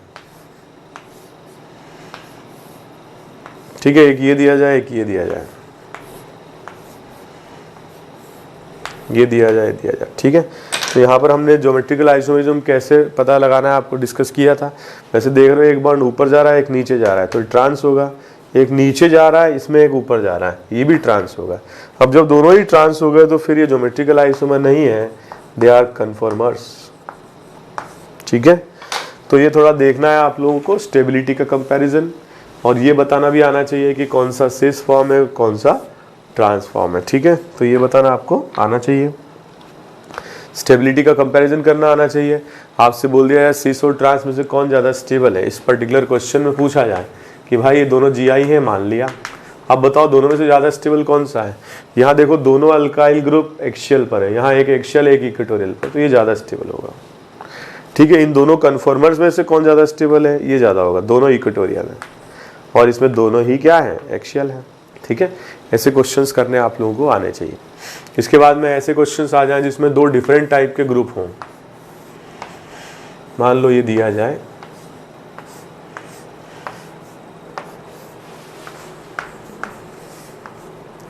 अब आप देखोगे कि भाई ये इक्वेटोरियल है, ये एक्शियल है, ये एक्शियल है, ये इक्वेटोरियल है। तो आप देखोगे कि ये जो मॉलिक्यूल्स हैं इनमें एक एक्शियल एक इक्वेटोरियल दोनों में ही है, लेकिन जो बल्कि होता है, बड़ा ग्रुप होता है, वो इक्वेटोरियल पे ज़्यादा स्टेबल होता है। So this will be the order for the stability. ठीक है, this will be the order for stability. तो ऐसा पूछा जा सकता है। इसके बाद में कुछ इक्विलिब्रियम कांस्टेंट से रिलेटेड क्वेश्चन पूछे जाते हैं। तो ये थोड़ा सा आपको रिवाइज करना है कि जो एक चेयर फॉर्म होती है वो दूसरी चेयर फॉर्म में फ्लिप कर सकती है इस तरह से, और ये दोनों एक दूसरे के कन्फॉर्मर भी होते हैं। ठीक है। लेकिन होता क्या है कि जब एक चेयर दूसरी चेयर में फ्लिप करती है तो ये एक्शियल से क्या बन जाता है, इक्वेटोरियल। ठीक है। ऐसे केस में इक्विलिब्रियम कांस्टेंट की वैल्यू 1 से ज़्यादा आएगी, क्योंकि प्रोडक्ट इक्वेटोरियल पर है, मोर स्टेबल है, और रिएक्टेंट में सब्स्टिट्यूएंट एक्शियल पर है, ठीक है, लेस स्टेबल है। क्योंकि ये मोर स्टेबल है तो प्रोडक्ट का कॉन्सेंट्रेशन ज़्यादा होगा रिएक्टेंट से, इसलिए इक्विलिब्रियम कांस्टेंट 1 से ज़्यादा आएगा। ठीक है। कभी कभी क्या है, उलझा भी देते हैं क्वेश्चन में। मान लो ये दे दिया जाए, इसका आपने फ्लिप स्ट्रक्चर बनाया, तो ये इक्वेटोरियल से बन जाएगा एक्शियल, 1 2 3 एंड 4, 1 2 3 एंड 4, ये इक्वेटोरियल बन जाएगा। तो इक्विलिब्रियम कांस्टेंट जब हम देखेंगे तो एक इक्वेटोरियल है, एक एक्शियल है, एक एक्शियल है, एक इक्वेटोरियल बराबर हो गए, तो इक्विलिब्रियम कांस्टेंट की वैल्यू क्या आ जाएगी, 1 आ जाएगी। ठीक है। तो इस तरीके से हम सॉल्व कर सकते हैं, और इस तरीके से आपको रिवाइज करना है। साइक्लोहेक्सेन चेयर फॉर्म जरूर रिवाइज करें, आधे से 1 घंटा आप लोग दे सकते हैं, जो भी आपने नोट्स पढ़े हैं उनको ढंग से। अब ये 30-40 मिनट्स 1 आवर जो मैं बोलता हूँ, ये वो टाइम नहीं कि आप देख रहे हो नोटबुक को और देख करके खुश हो रहे हो, या अगर आप देख रहे हो और देख करके डिप्रेस हो रहे हो, क्या क्या पढ़ा दिया यार। ये वो टाइम है जब आप पॉजिटिव मेंटालिटी के साथ देख रहे हो नोटबुक को, और आप लोग ये सोच रहे हो कि भाई हमें 1 घंटे में इसको कंप्लीट करना, पूरी एनर्जी से लग करके आप इसको कंप्लीट कर रहे हैं। वो टाइम मैं बोल रहा हूँ आपसे, क्वालिटी टाइम जो स्टडी का होता है वो इम्पॉर्टेंट होता है। ऐसे नहीं आप बुक लेकर के बैठ गए, सोच कुछ और रहे हैं, पढ़ कुछ और रहे हैं, तो वो कोई हेल्प नहीं करेगा आपको। हेल्प वही करेगा जिसमें आप पूरा फोकस, पूरा कंसंट्रेशन पढ़ाई की तरफ रहता है। वही टाइम क्या होता है, हम काउंट करते हैं, और उसी टाइम के अकॉर्डिंग आपको भी चलना है। ठीक है। बहुत सारे स्टूडेंट्स कंप्लेंट करते हैं, हमारे तो बहुत ज़्यादा सर गलतियाँ हो जाती हैं, एग्ज़ाम में हम जाते हैं तो जो आता है वो भी गलत हो जाता है। तो उसका रीज़न ये है कि आपका कंसंट्रेशन बिगड़ रहा है पेपर में। 3 आवर्स का एग्ज़ाम है तो घर पे भी 3 आवर्स बैठो, पढ़ो। ठीक है। एक साथ 3 आवर्स बैठने की प्रैक्टिस जब घर पे ही नहीं की तो वहाँ कैसे होगा, एक्टिंग करोगे क्या। जब आप घर पे पढ़ोगे 3 आवर्स तो क्या होगा, उसका आपको एक हैबिट सी बन जाएगी, और वो हैबिट बन जाएगी तो फिर वो एग्ज़ाम में भी आप लोगों को हेल्प करेगी। ठीक है। तो मेरे ख्याल से 3 आवर्स की अगर एग्ज़ाम में प्रैक्टिस है, 3 आवर्स बैठना है, तो घर पे तो और ज़्यादा टाइम बैठना चाहिए, 15-20 मिनट्स और ज़्यादा ही बैठना चाहिए। ठीक है। तो वो एक हैबिट आप डेवलप करें एक साथ पढ़ने की। और एग्ज़ाम के बीच में बोलते हैं सर पेपर पहले पेपर में तो बहुत बढ़िया नंबर आ रहे हैं, दूसरे पेपर में नंबर कम हो जाते हैं, एनर्जी डाउन हो जाती है सर, और बहुत सारे क्वेश्चन सेकंड पेपर में गलत होते हैं, फर्स्ट में तो शानदार नंबर आते हैं। तो अब क्या करते हैं, फर्स्ट पेपर दे दिया, फर्स्ट और सेकंड के बीच में 3-4 आवर्स का गैप है, उसमें बहुत सारा खाना खा लिया और खाना खा करके सो गए। अब वो पूरा बॉडी की एनर्जी तो खाना पचाने में जा रही है। तो ऐसा नहीं करें, आप बहुत ज़्यादा नहीं पढ़ें उस टाइम पे, लेकिन थोड़ा थोड़ा रिवीजन करें, बहुत ज़्यादा नहीं पढ़ें, बहुत लाइट आप खाना खाएं, चावल बिल्कुल नहीं खाएं, थोड़ी सी वॉक करें उस टाइम में, मेंटली अपने आप को प्रिपेयर करें अगले एग्ज़ाम के लिए, ठीक है। थोड़ा रिलैक्स करें, अगर आप योगा जानते हैं तो बहुत अच्छी बात है, ठीक है, मेंटल रिलैक्सेशन के लिए बहुत अच्छा रहेगा। और नहीं जानते हैं, थोड़ा सा वॉक करें, जो चीज़ आपको अच्छी लगती है, कोई थोड़ा बहुत लाइट म्यूज़िक भी 15-20 मिनट हाफ एन आवर तक सुन सकते हैं। अपने आप को रिचार्ज करें, फ्रेश बनाएं दोबारा से एग्ज़ाम के लिए, ताकि आप दोबारा एग्ज़ाम में जब पेपर करें तो बहुत फ्रेश माइंडसेट के साथ आप लोग एग्ज़ाम अटैम्प्ट करें, तभी आपका सेकंड पेपर में परफॉर्मेंस इंप्रूव हो सकता है। तो मैंने आपको बताया स्ट्रक्चरल में, काउंटिंग में, ठीक है, स्ट्रक्चरल आइसोमर में क्या क्या आपको रिवाइज करना है, काउंटिंग करनी है। आप इस पर ज़्यादा क्वेश्चन आते हैं, काउंट कितने आइसोमर बन रहे हैं इस मॉलिक्यूलर फॉर्मूला के लिए, उस पर आपको रिवीजन करना है, ठीक है। कुछ क्वेश्चंस हमने मॉड्यूल में दिए हैं, उसको ज़रूर करें आप लोग, उसका डिस्कशन भी हम करेंगे, ठीक है, नेक्स्ट लेक्चर में करेंगे। ज्योमेट्रिकल आइसोमर में क्या क्या पढ़ना है, ठीक है, काउंटिंग, इनमें से कौन से मॉलिक्यूल जीआई शो कर रहे हैं, आइडेंटिफिकेशन। कन्फर्मेशन में हमने देखा रिलेटिव स्टेबिलिटी के क्वेश्चन आते हैं। चेयर फॉर्म में हमने देखा ज्योमेट्रिकल आइसोमर समझना आना चाहिए, स्टेबिलिटी कंपेयर करना आना चाहिए, इक्विलिब्रियम कांस्टेंट के बारे में पूछा जा सकता है। तो ये सब आप लोग रिवाइज करें, ठीक है। इसके बाद हम डिस्कस करते हैं अबाउट ऑप्टिकल आइसोमर्स। तो ऑप्टिकल आइसोमेरिज्म में जैसे मैंने आप लोगों को पढ़ाया था, तो सबसे पहले डिस्कस किया था plane of symmetry, centre of symmetry.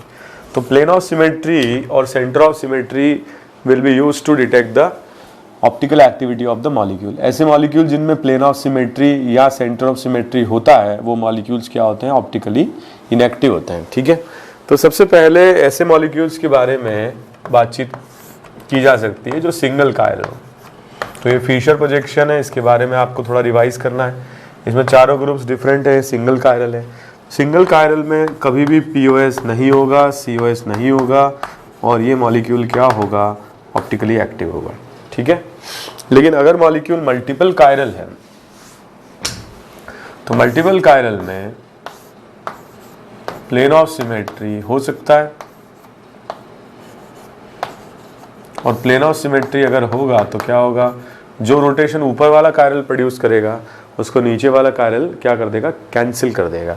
और जैसे इसमें 2 कायरल है प्लेन ऑफ सिमेट्री, ऐसे कंपाउंड्स को मीजो कहा जाता है। थोड़ा सा आपको रिवाइज करना है, ठीक है। तो मीजो कंपाउंड्स क्या होते हैं, optically inactive because of internal compensation, ठीक है।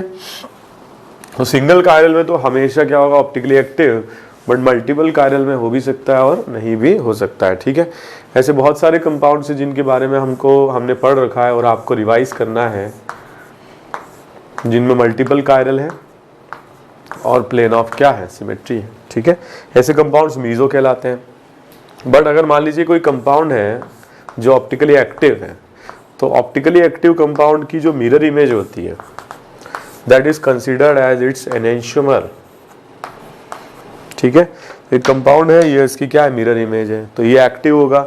मान लो इसका रोटेशन कुछ प्लस थीटा है, तो इसका क्या होगा, minus theta, and they will be considered as what, enantiomers. So enantiomers are क्या, enantiomers are non superimposable mirror images of each other. ये तो डेफिनेशन वाली बात हुई। बट ऑप्टिकली एक्टिव कंपाउंड और उसकी मिरर इमेज एनेंशियोमर होते हैं। अगर ये 50-50 रहते हैं, ठीक है, दोनों का परसेंटेज बराबर रहता है, दोनों का मास बराबर रहता है, दोनों का रेशियो बराबर रहता है, ठीक है, मॉलिक्यूलर मास तो सेम है ही, तो ऐसे मिक्सचर को कहा जाता है racemic mixture. And racemic mixture is also optically inactive mixture, but not because of internal compensation, it is because of external compensation, ठीक है। तो ए मॉलिक्यूल जो भी रोटेशन प्रोड्यूस कर रहा है उसको ये बी मॉलिक्यूल कैंसिल कर दे रहा है। तो ऐसे क्वेश्चंस होते हैं जिनमें सिंगल कायरल है, और सिंगल कायरल है आपको बताना है क्या रिलेशनशिप है। तो हमने डिस्कस किया था, जैसे मान लो एक कायरल है, इसमें ये 2 मॉलिक्यूल हो गए, इनमें एक एक कायरल है, तो व्हाट इज द रिलेशनशिप, ये आपको बताना है। तो मैं कहूँगा ये दोनों एनेंशियोमर है, क्योंकि जो दूसरा वाला मॉलिक्यूल ये बन रहा है पहले वाले मॉलिक्यूल से बाय ऑड एक्सचेंज, Cl और H को आपस में एक्सचेंज किया तो ये बन जा रहा है, तो ये एनाइंशोमर होगा, ठीक है। हाँ, लेकिन अगर 2 बार एक्सचेंज करते हैं, जैसे मान लो ये क्वेश्चन दिया जाए फिशर प्रोजेक्शन में, और मान लीजिए आपने ये मॉलिक्यूल दूसरा बना लिया, तो ये कैसे बना, पहले इन दोनों का एक्सचेंज किया तो ये आ गया, फिर इन दोनों का एक्सचेंज किया तो ये आ गया, तो 2 बार एक्सचेंज किया। तो ऑड नंबर ऑफ टाइम अगर एक्सचेंज करेंगे 1 टाइम, 3 टाइम, 5 टाइम, तो एनाइंशोमर बनते हैं। लेकिन अगर even number of time exchange करते हैं, जैसे इसमें 2 बार एक्सचेंज करने पर बना है, तो ऐसे मॉलिक्यूल आइडेंटिकल हो जाते हैं। ये सिंगल कायरल के लिए। तो ऑड एक्सचेंज और इवन एक्सचेंज ये ट्रिक आप लोगों को बताई हुई है, और इसका आपको बढ़िया से रिवीजन करना है। जो क्वेश्चंस कुछ प्रैक्टिस के लिए कराए हुए हैं उनको भी एक बार आप रिवाइज करें। मल्टीपल कायरल के लिए हमेशा मॉलिक्यूल्स में रिलेशनशिप एनाइंशोमर हो या आइडेंटिकल हो, ऐसा कोई ज़रूरी नहीं है। जैसे इन दोनों मॉलिक्यूल्स के बारे में हम बात करते हैं, तो इसको उल्टा बना दिया हमने, H और C। मतलब हमने क्या किया, ये भी कायरल फर्स्ट था, इसका उल्टा हो गया। अगर ये R था तो ये S हो गया, ये R था तो ये R ही रहा, ठीक है। तो आपको क्या है, कॉन्फ़िगरेशन निकालना नहीं है। जैसे मैंने आप लोगों को हर एक कायरल के लिए RS निकालना सिखाया है, on the basis of CIP system निकालना नहीं है, अज्यूम कर लेना है। पहला वाला R है, दूसरा S हो जाएगा, पहला वाला R है, दूसरा R ही रहेगा। तो ये क्या हुआ, ना तो सेम हो पाए ना ऑपोजिट हो पाए। ऐसे मॉलिक्यूल्स के बीच में जो रिलेशनशिप है वो डायस्टीरियोमर होगा, ठीक है। और डायस्टीरियोमर्स मतलब आपको क्या करना है, जो भी प्रॉब्लम्स दिए जाएं उसमें on the basis of assumption आपको चलना है, ठीक है। जैसे फॉर एग्जांपल ये दिया जाए, मान लो यहाँ क्लोरीन, यहाँ पर मान लीजिए OH, यहाँ पर मान लीजिए क्लोरीन, ठीक है। एक मॉलिक्यूल ये हो गया, एक मॉलिक्यूल ये हो गया, क्लोरीन, OH और क्लोरीन, ठीक है। ऐसे दिया जाए। अब आपको ये बताना है कि भाई ये क्या होंगे, तो आप देखोगे ये और ये सेम है, ये R है तो ये वाला भी R है, ये R है तो ये वाला क्या हो गया, S हो गया, और ये R है तो नीचे वाला भी R है। तो इनमें रिलेशनशिप हो जाएगा डायस्टीरियोमर, ठीक है। तो सारे अगर उल्टे हो जाते हैं तो क्या हो जाता, एनाइंशोमर कुछ और है इसके अलावा, तो डायस्टीरियोमर सारे सेम हो जाते हैं तो फिर हम बोलते हैं आइडेंटिकल, ठीक है। तो इसका आप बढ़िया से रिवीजन करें, ये सब आपको काफ़ी डिटेल में मैंने पढ़ाया हुआ है। तो सिंगल कायरल हो गया, मल्टीपल कायरल हो गया। ऐसे क्वेश्चंस भी आ सकते हैं जिनमें number of chiral centre identify करना पड़े, ठीक है। ऐसे क्वेश्चन देखिए, तो ये बहुत इजी सा क्वेश्चन है, आपको बताना है कि इस मॉलिक्यूल में कितने कायरल सेंटर्स हैं, ठीक है। तो काफ़ी इजी क्वेश्चन है, आप देखोगे ये एक कायरल है, ये एक कायरल है, ये एक कायरल है, ये एक कायरल, ठीक है। तो 4 कायरल है।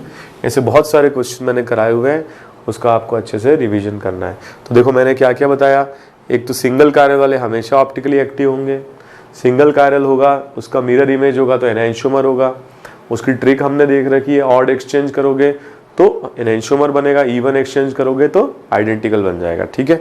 इसके बाद मल्टीपल कायरल के लिए रिलेशनशिप 2 टाइप के हो सकते हैं, या तो आइडेंटिकल, 3 टाइप के हो सकते हैं, या तो आइडेंटिकल या एनाइंशोमर या डायस्टीरियोमर। सारे सेम है तो आइडेंटिकल, सारे ऑपोजिट हैं तो एनाइंशोमर, इसके अलावा अगर कुछ है तो diastereomer. Counting of chiral centre, इसके बारे में भी हम काफ़ी डिटेल में बातचीत कर चुके हैं, तो ये आप लोगों को करना है, काउंटिंग ऑफ कायरल सेंटर्स। दूसरी चीज़, एक चीज़ और ध्यान रखें, मीज़ो कंपाउंड जो है, मीज़ो कंपाउंड की मिरर इमेज हमेशा आइडेंटिकल होगी, ठीक है। एक कंपाउंड है, अगर मीज़ो आपने उसकी मिरर इमेज बनाई तो ये आइडेंटिकल ही होगी। मीज़ो इज ऑप्टिकली इनएक्टिव, तो इसकी मिरर इमेज भी क्या होगी, ऑप्टिकली इनएक्टिव होगी, ठीक है। बहुत सारे लोगों को लग रहा होगा सर इसमें ये R है तो ये S हो गया, मैं मानता हूँ, ये S है तो ये R हो गया, मैं मानता हूँ कि दोनों ऑपोजिट हैं, बट आप इसको ऐसे 180 डिग्री से रोटेट करो, ठीक है, या इसको इससे कंपेयर करो, उल्टे को। अगर ये R है तो ये भी R होगा, ये S है तो ये भी S होगा, या इसको 180 से रोटेट कर लो। हमेशा फिशर प्रोजेक्शन को ऐसे स्टेयरिंग की तरह घुमाया जाता है ताकि जो फाइनल बने, ठीक है, वो सेम हो, ठीक है। तो आपने इसको घुमाओगे ये और ये सेम भी आ रहे हैं, ये आइडेंटिकल हो जाएगा। ध्यान रखिएगा, मीज़ो कंपाउंड का कभी एनाइंशोमर नहीं होता है, मीज़ो कंपाउंड का हमेशा मिरर इमेज क्या होगा, आइडेंटिकल होगा, ठीक है। तो कायरल सेंटर्स की काउंटिंग भी काफ़ी इंपॉर्टेंट है। मान लो अब आपसे पूछा जाए इसके कितने टोटल ऑप्टिकल आइसोमर्स बनेंगे, तो ऑप्टिकल आइसोमर हम निकाल सकते हैं 2 की पावर n से। ठीक है, ये जो 1.5 आवर्स के लेक्चर है जिसमें मैं आपको पूरे टॉपिक रिवाइज करा रहा हूँ, इसमें हमारी कुछ लिमिटेशन है। इसमें मैं सिर्फ ये बता सकता हूँ कि आपको पढ़ना क्या क्या है, मैं कुछ समझा नहीं सकता। ठीक है, ये रिवीजन मॉड्यूल है और इसमें आपको क्या करना है, जो मेरे बोल रहा हूँ उसको तो समझे ही समझे, और अगर नहीं समझ में आ रहा है तो पहले रिवाइज करें। ठीक है, और रिवाइज करने के बाद फिर इसको देखें क्या क्या क्वेश्चंस पूछे जा सकते हैं एग्जाम में, उसके बारे में हम लोग बातचीत कर रहे हैं। ठीक है, तो मैंने पहले ही बोल दिया आपको कि कोई अगर बिल्कुल ही फ्रेश है और कुछ आता नहीं है, पढ़ा नहीं है, ढंग से पढ़ा नहीं है, तो फिर उनके लिए वीडियो लेक्चर बिल्कुल नहीं, आप बंद कर दीजिए। ठीक है, और आप अपना जो मेन कोर्स है, जो मतलब थ्योरी कोर्स है, उसको आप ढंग से स्टडी करें, फिर रिवीजन पर आए। जैसे मैं बता रहा था आपको कि ऑप्टिकल आइसोमर 2 की पावर n से निकाल सकते हैं। यहाँ n क्या रिप्रेजेंट करता है, नंबर ऑफ कायरल सेंटर। जैसे यहाँ पर 1 2 3 4 है, तो टोटल ऑप्टिकल आइसोमर बन जाएंगे 2 की पावर 4। ठीक है, तो ऐसे क्वेश्चंस पूछे जा सकते हैं। हाँ, लेकिन अगर ये सिमेट्रिकल है तो फिर 2 की पावर 4 से नहीं निकलेगा। कैसे निकलेगा ये हमने पहले डिस्कस किया हुआ है। ठीक है, तो एक तो क्वेश्चन जो मैंने बताया आपको रिलेशनशिप वाले क्वेश्चन। ठीक है, जैसे मैंने अभी एनाइंस्ट्रोमर डायस्ट्रोमर बनाया, कोई जरूरी नहीं कि फिशर प्रोजेक्शन ही दें आपको। एक और क्वेश्चन मैं कराता हूं। मान लो ये एक मॉलिक्यूल है, एक मॉलिक्यूल ये है।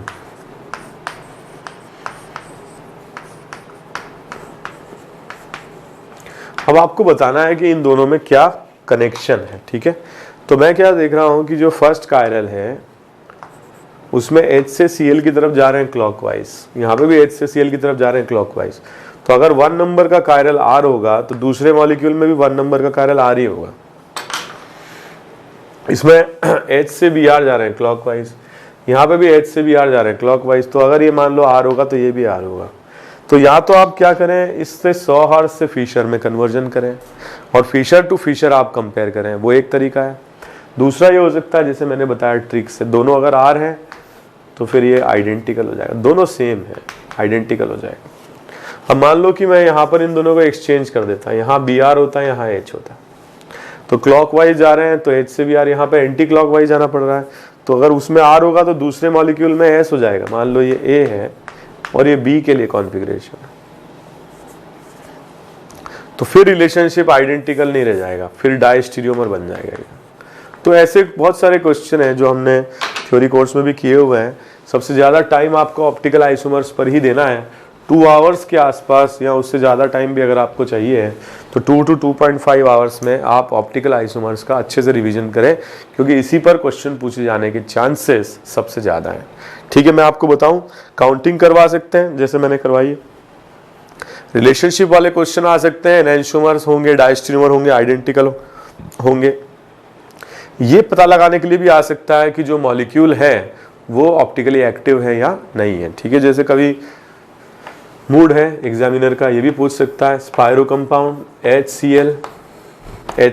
ठीक है, अब ये क्या है, ये दोनों परपेंडिकुलर ग्रुप्स हैं। टर्मिनल ग्रुप्स क्या होंगे, एक दूसरे के परपेंडिकुलर होंगे, और यदि परपेंडिकुलर होंगे तो क्या होगा बताओ। H मैंने बताया था आपको, अगर इवन नंबर है तो इसमें POS और COS नहीं होगा।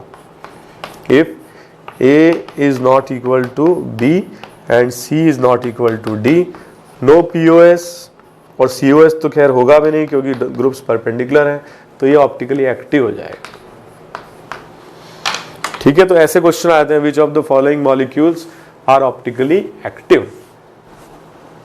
या फिर देखो ऐसे क्वेश्चन आ सकते हैं, अब आपको बताना है कि भाई ये ऑप्टिकली एक्टिव होगा या नहीं होगा।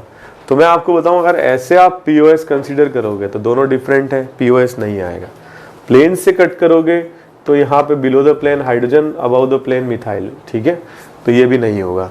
या फिर आप इसको ऐसे देख लो, HCCl double bond cyclic HCH3, तो एक तो डबल बॉन्ड हो गया, एक और डबल बॉन्ड हो गया। Again groups will become perpendicular to each other, A not equal to B, C not equal to D, no POS, no COS, optically active.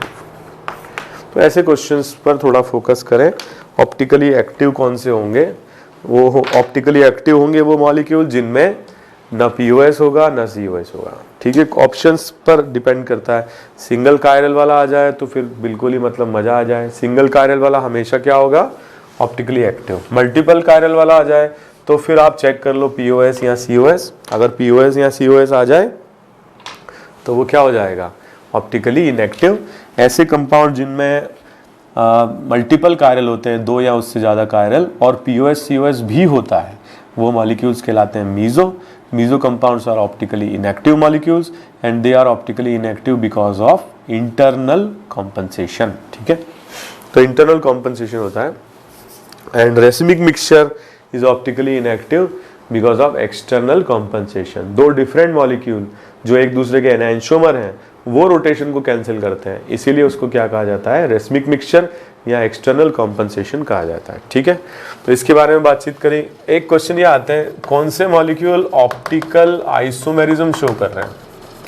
तो ऑप्टिकल आइसोमर मतलब उस मॉलिक्यूल का कोई ना कोई ऐसा आइसोमर हो जो स्टीरियो आइसोमर हो, जो ऑप्टिकली एक्टिव हो। ठीक है, तो सारे ऑप्टिकली एक्टिव, जैसे एलीन मैंने बताया था आपको, ये ऑप्टिकली एक्टिव होगा if A is not equal to B and C is not equal to D, तो ये एक्टिव होगा। ठीक है, ऑप्टिकली एक्टिव होगा क्योंकि इसमें ना POS आ पाएगा और ना COS आ पाएगा। ठीक है, या फिर स्पाइरो कंपाउंड्स। ठीक है, A not equal to B, C not equal to D। ठीक है, तो ना POS होगा ना COS होगा। ठीक है, if A is not equal to B and C is not equal to D। ठीक है, और तो स्पाइरो की बात हुई। इसके अलावा बायफिनाइल, तो ये कुछ अलग टाइप के क्वेश्चंस हैं जिनका कायरल सेंटर से कोई लेना देना नहीं है। बिना कायरल एटम के ही ये मॉलिक्यूल्स ऑप्टिकली क्या है? एक्टिव हैं। ठीक है, तो A, B, C या D ये मॉलिक्यूल्स क्या होंगे? Optically active. और अगर कोई भी मॉलिक्यूल ऑप्टिकली एक्टिव है तो 2 फॉर्म तो उसके बन ही जाएंगे, डेक्स्ट्रो और लीवो। ये कब होगा optically active? If A is not equal to B and C is not equal to D, तो ये एक्टिव होगा because of absence of POS and COS। ये सारे मॉलिक्यूल ऑप्टिकल आइसोमेरिज्म शो कर सकते हैं। All optically active molecule can show optical isomerism and also those molecules can show optical isomerism which have chiral center। जैसे इसमें एक chiral है, इसमें 2 कायरल हैं, तो कायरल सेंटर्स हैं और ये ऑप्टिकल आइसोमेरिज्म शो कर सकते हैं। ठीक है, मीजो कंपाउंड के बारे में कहा जाता है, भाई meso compound is optically inactive but still it can show optical isomerism. ठीक है, मीजो खुद ऑप्टिकली इनएक्टिव है मगर इसका कोई ऑप्टिकल आइसोमर तो बन ही सकता है जो ऑप्टिकली एक्टिव है। So meso compound is optically inactive compound but it has chiral centres and it can show optical isomerism because there can be one possible optical isomer. ठीक है, of meso which can show optical activity. ठीक है, तो that is very very important point. तो इसके बाद में आप लोगों को ये डिस्कस किया था मैंने, फ्रैक्शनल कॉलम्स क्या होते हैं। ठीक है, फ्रैक्शनल कॉलम्स मतलब it's a method to separate what mixture of molecules, या एक मिक्सचर को सेपरेट करने का तरीका है। And in that mixture the molecule should have different boiling point. ठीक है, तो बॉइलिंग पॉइंट जिनका अलग है उनका क्या कर सकते हैं हम? फ्रैक्शनल कॉलम से सेपरेशन कर सकते हैं, लेकिन जिनका बॉइलिंग पॉइंट सेम है उनको हम फ्रैक्शनल कॉलम से सेपरेट नहीं कर सकते हैं। ठीक है, तो एनांशियोमर्स को सेपरेट नहीं कर सकते हैं, डायस्टीरियोमर्स को हम सेपरेट जरूर कर सकते हैं। ठीक है, एक बात का और ध्यान रखें, जैसे कुछ मॉलिक्यूल्स जो ज्योमेट्रिकल आइसोमेरिज्म शो करते हैं, जैसे मान लो ये सिस फॉर्म है, ये ट्रांस फॉर्म है, तो ये दोनों मॉलिक्यूल GI हैं and also they are not mirror images also. So ऐसे मॉलिक्यूल्स को भी क्या कहा जाता है? डायस्टीरियोमर। तो डायस्टीरियोमर मतलब हर वो स्टीरियो आइसोमर जो एक दूसरे की मिरर इमेज नहीं है। So geometrical isomers are also diastereomers of each other if they are not mirror images. ठीक है, तो ऐसे ज्योमेट्रिकल आइसोमर जो एक दूसरे के मिरर इमेज नहीं है और जनरली नहीं होते हैं वो भी एक दूसरे के क्या कहलाते हैं, डायस्टीरियोमर्स। फॉर एग्जांपल ये दिया जाए आपको, तो इसके अबाउट 2 हमारे आइसोमर बन सकते हैं, एक सिस और एक ट्रांस। ये दोनों आइसोमर्स एक दूसरे के ज्योमेट्रिकल आइसोमर्स हैं and also they are what, diastereomers of each other. They will have different boiling point and they can be separated by fractional distillation column, they will form separate columns, ठीक है, क्योंकि boiling point जिसका कम होगा वो पहले evaporate कर जाएगा, जिसका ज़्यादा होगा वो बाद में इवापोरेट करेगा। लेकिन अगर बॉइलिंग पॉइंट सेम होंगे तो एक साथ इवापोरेट करेंगे और इसीलिए फिर उनको सेपरेट कर पाना पॉसिबल नहीं होता है। तो एनेंटियोमर्स का बॉइलिंग पॉइंट सेम होता है since they are mirror images, और इसीलिए फ्रैक्शनल डिस्टिलेशन कॉलम से एनेंटियोमर्स को सेपरेट नहीं कर सकते हैं। जबकि जो ज्योमेट्रिकल आइसोमर्स होते हैं, डायस्टीरियोमर्स होते हैं, इनका बॉइलिंग पॉइंट डिफरेंट होता है, या chain isomer, position isomer, functional isomer, इस तरीके के आइसोमर्स भी हम सेपरेट कर पाते हैं because of their different boiling point, ठीक है। तो थोड़ा सा इस पर आप फोकस करें। थोड़ा सा मैं समराइज कर दूं। सबसे पहले आपको कायरल सेंटर क्या है पता होना चाहिए, identification of chiral centre in the molecules ये पता होना चाहिए, plane of symmetry, centre of symmetry check करना आना चाहिए। हालांकि एक्सिस ऑफ सिमेट्री और AAOS भी मैंने पढ़ाया है, लेकिन इसका कोई बहुत ज़्यादा यूज़ एग्जामिनेशन में होता नहीं, इन पर क्वेश्चन पूछे नहीं जाते हैं। फिर इसके बाद आपको प्रोजेक्शंस बनाने आने चाहिए, Fischer projection, sawhorse projection, wedge dash projection, ये सब आपको कन्वर्ट करने आने चाहिए एक दूसरे में। फिर आपको ये पता होना चाहिए कि एक मॉलिक्यूल में एक कायरल है या 2 हैं या उससे ज़्यादा कायरल आइडेंटिफाई करना आना चाहिए। अगर मल्टीपल कायरल हैं तो मीज़ो कंपाउंड कैसे आइडेंटिफाई करना है ये पता होना चाहिए। मीज़ो कंपाउंड मतलब मल्टीपल कायरल जिनमें POS या COS हो, ऑप्टिकली इनएक्टिव हो और इंटरनल कॉम्पनसेशन हो, ठीक है। सिंगल कायरल मॉलिक्यूल में हमेशा ऑप्टिकली एक्टिव ही होंगे और उनके मिरर इमेज हमेशा एनांटियोमर बनेंगे। आइडेंटिफाई करने के लिए हमेशा कोई मिरर इमेज बना के क्यों देगा, उसके लिए आपको ट्रिक लगानी पड़ेगी, या आप RS निकाल के भी कर सकते हैं। ट्रिक कैसे लगाओगे, ऑड एक्सचेंज होगा तो एनांटियोमर, इवन एक्सचेंज होगा तो आइडेंटिकल। लेकिन मल्टीपल कायरल में 2 टाइप के रिलेशनशिप आ सकते हैं नए। आइडेंटिकल तो खैर मॉलिक्यूल हो ही सकते हैं जब सारे कायरल सेंटर्स आइडेंटिकल कॉन्फ़िगरेशन के हों, यदि सारे ऑपोजिट हों तो फिर एनांटियोमर, इसके अलावा कुछ और हो तो डायस्टीरियोमर, ठीक है। ऐसे मॉलिक्यूल में आपको ऑप्टिकल एक्टिविटी चेक करनी आनी चाहिए जिसमें 0 कायरल हो, अभी तो मैंने लिखे ही हुए हैं, ठीक है। एलीन, स्पायरो, बाइफिनाइल, बिना कायरल सेंटर के, 0 कायरल सेंटर के भी मॉलिक्यूल्स ऑप्टिकली एक्टिव हो सकते हैं, ठीक है। इसके बाद आपको काउंटिंग करनी आनी चाहिए। कायरल सेंटर्स आपको पता हो तो आप काउंट कर पाएँ कितने ऑप्टिकल आइसोमर्स बनेंगे, ठीक है। तो इसके बारे में मैंने पढ़ा रखा, उसमें से आप लोग रिवाइज करें, ठीक है। इसके बाद में हमने देखा डायस्टीरियोमर्स ज्योमेट्रिकल आइसोमर भी हो सकते हैं, ठीक है। तो कोई ज़रूरी नहीं कि सारे ऑप्टिकल आइसोमर शो करने वाले मॉलिक्यूल ही डायस्टीरियोमर बनाए, ज्योमेट्रिकल भी डायस्टीरियोमर बना सकते हैं, ठीक है। ये एक इंपॉर्टेंट पॉइंट है। फिर आपको ये पता होना चाहिए कि ऑप्टिकल आइसोमेरिज्म कौन शो कर सकता है। तो सारे मॉलिक्यूल जो ऑप्टिकली एक्टिव हैं, एलीन, स्पायरो, बाइफिनाइल, या ऐसे मॉलिक्यूल जिनमें एक या मल्टीपल कायरल हो वो भी शो कर सकते हैं। मीज़ो कंपाउंड खुद ऑप्टिकली इनएक्टिव है, लेकिन ऐसा डायस्टीरियोमर बन सकता है जो ऑप्टिकली एक्टिव हो, और ऐसे मॉलिक्यूल भी ऑप्टिकल आइसोमेरिज्म शो कर सकते हैं। कुछ नया ट्रेंड भी है, जैसे डबल बॉन्ड और कायरल दोनों साथ में दे दिए जाए, तो ऐसे केस में आपको टोटल ना तो ज्योमेट्रिकल पूछा जा सकता है ना ऑप्टिकल, क्योंकि दोनों को मिला दिया है। ऐसे में फिर आपको टोटल स्टीरियो आइसोमर्स पूछा जाता है, जिसके बारे में मैंने काफ़ी पढ़ाया हुआ है। तो ऐसे केस में आप स्टीरियोजेनिक सेंटर निकाल लें, स्टीरियोजेनिक सेंटर का रिवीजन करें वीडियोस से, और 2 की पावर n से आ जाएगा, दैट विल बी 2 की पावर 2, ठीक है। सिमेट्रिकल के केस में और अनसिमेट्रिकल के केस में अलग अलग होगा। और जैसे आप इसको थोड़ा समझ के भी कर सकते हैं, डबल बॉन्ड E बन सकता है chiral R, double bond E बन सकता है ये S, Z बन सकता है ये R, Z बन सकता है S, 4 बन सकते हैं इसमें, ठीक है। ये काफ़ी इंपॉर्टेंट है। Capital D capital L configuration का स्मॉल d स्मॉल l से कोई कनेक्शन नहीं है। स्मॉल d का मतलब डेक्स्ट्रो रोटेटरी होता है, स्मॉल l का मतलब लीवो रोटेटरी। स्मॉल d मतलब प्लस होता है, स्मॉल l मतलब माइनस। लेकिन कैपिटल D कैपिटल L केवल कार्बोहाइड्रेट्स के लिए और अमीनो एसिड्स के लिए दिए जाते हैं। थोड़ा सा 5-10 मिनट आप इस टॉपिक को भी पढ़ लीजिए, ठीक है। जैसे मैंने आपको बताया था कि अगर OH राइट हैंड साइड में है तो इसको बोलेंगे हम डी, और अगर लेफ्ट में है तो एल बोलेंगे। लेकिन अगर मल्टीपल कायरल हैं तो फिर लास्ट कायरल से हम चेक करेंगे। इसमें लास्ट कायरल है तो डी राइट में, ठीक है, इस तरह से कर सकते हैं। और अमीनो एसिड्स के केस में NH2 ग्रुप के बेसिस पर डिसाइड किया जाता है। तो देखो बेटा, COH टॉप पे होना चाहिए।